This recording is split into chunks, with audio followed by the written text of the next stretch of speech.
Уважаема госпожо председател, господа народни представители! Слушаме тук през цялото време за пари, цифри, бюджет, НЗК, но не Здравноосигурителната каса, но никой тук не повдига въпроса за това, че този закон приравнява държавните и общинските болници, сякаш между тях няма никаква разлика.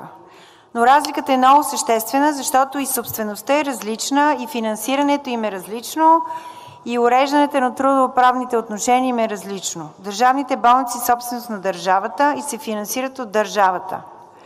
Общинските болници са собственост на общините, те ги издържат, те управляват и са отговорни пред гражданите на съответното населено място. Държавата не може да се меси в управлението на общинската собственост. Това е ясно разписано в Конституция, член 140 и 141, които гарантират правото на местно самоуправление и самостоятелен бюджет на общините. Още по-малко те имат право да се месят в трудово-правните взаимоотношения и наетите в общинските болници. С този законопроект държавата отнема правото на общините да решават как да управляват собствените си болници, как да определят възнагражденията и дори кой може да работи като лекар. Предлагат се забрани управителите да упражняват медицинска практика, слагат се лимити на заплати, ограничения за разпореждане с приходите и дори санкции, които не са подкрепени с никаква оценка за въздействието.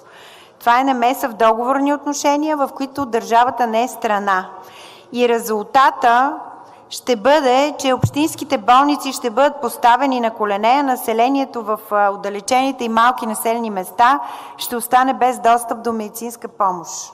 Да не забравяме, че много хора в тези райони, местната болница за тях е единственото място, в което могат да получат лечение и медицинска грижа. Този законопроект не решава нито един от реалните проблеми в системата, нито заплащането на младите лекари, нито на равенството между големите и малките болници, нито кадровия недостиг. Никой не попита младите лекари те къде искат да работят, дали в големите държавни болници или в общински такива, в някакви по-малки общини и в малки отдалечени населени места. И ако този проект се приеме в този вариант, общинските болници най-вероятно ще се стигне до финансов колапс, до отлив на лекари, до липса на достъпна медицинска помощ за хората в малките отдалечените места. По-скоро би следвало цялостната политика по отношение на медицинската грижа наистина да има един сериозна, реална реформа, в която да има някаква регулация за държавни и общински болници. И не е нужно тя да бъде еднаква.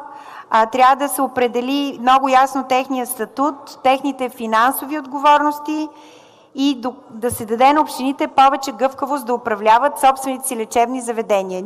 Аз лично в Пловдив и в Карлово няколко пъти посещавам такива общински болници, които има недостиг на кадри, има недостиг на хора, на пари и виждам един отлив дори на качествени лекари, които преминават към частни лечебни заведения, само защото заплатите са по-големи и остават огромни сгради, дори с оборудване, за което са похарчени доста пари и ремонти вътре в болниците, в които няма кадри и няма кой да обслужва хората там.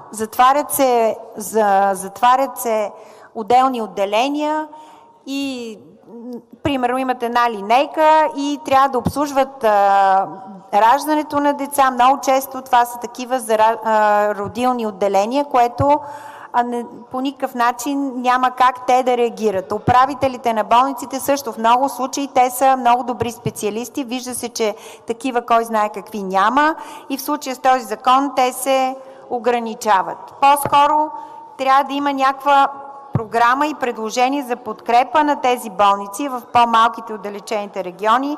Трябва да се помисли за някакъв вид държавна субсидия, обвързана с броя на пациентите там и да се стимулират младите хора да работят в подобни общински болници, но не на база на реално изследване на потребностите, а чрез реално изследване на потребностите, а не с някакви административни ограничения. Така че може да се предложат разни схеми за стипендии, целево финансиране на специалисти, жилища и някакви такива привилегии, които биха били атрактивни за тях. Така че хубаво е да се направи цялостна оценка на въздействието на всяка такава законодателна промяна в сектора, икономическа, кадрова, социална и най-вече е добре да има реален диалог с Българския лекарски съюз, с пациентски организации, с млади лекари, с общинските болници, и тогава да се предприемат подобни законодателни промени. Сега ясно е, че отдавна не са правени такива, но този закон няма да реши всички тези проблеми, по-скоро ще ги задълбочи и може би ще доведе и включително до някакъв правен хаос в случая. Благодаря.